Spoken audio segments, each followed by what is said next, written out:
नलावडे वस्तीत राहणारे सावंत बंधू ही आधुनिक शेती सेंद्रिय पद्धतीने करायचे ठरवले असून त्यांच्यापैकी नंदकुमार सावंत हे यावर्षी गहू केलेले आणि काय केलेलं आहे ते स्वतः त्यांच्या तोंडून सांगतील। आता हे स्वतः सांगतील काय काय केले काय नाही, खालून काय दिलं, वरून काय फवारणी घेतलं आणि काय फरक वाटला। फरक सध्या आम्हाला एक नंबर रिझल्ट बसलेला आहे। ह्याच्या आधी असा रिझल्ट बसला नव्हता।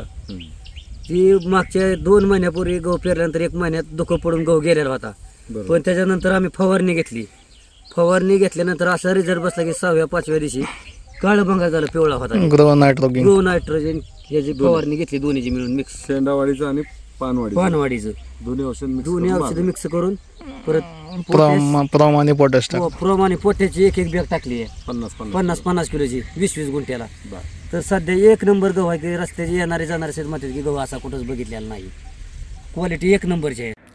इंदापूर विद्यालयात एक आदर्श शिक्षक आणि नलावडे वस्ती येथे एक आधुनिक शेती करणारे यांचे बंधू सावंत सर काय म्हणतात ते पाहू।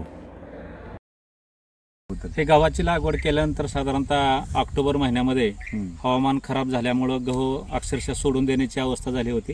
पण ग्रीन प्लांटची फवारणी घेतल्यानंतर जे समोर दिसतो तुमचा रिझल्ट हा एक नंबर रिझल्ट मिळालेला आहे।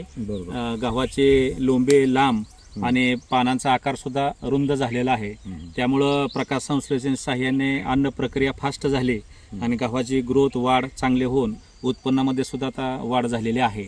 आणि हा जो प्लॉट आहे हा सोडून देण्याच्या मार्गावर असताना मूळ म्हणजे अक्षरशः ते आता बघण्यासारखं नव्हतं, परंतु ग्रीन प्लांटची फवारणी घेतल्यानंतर रिझल्ट चांगल्या प्रकारे मिळालेला आहे।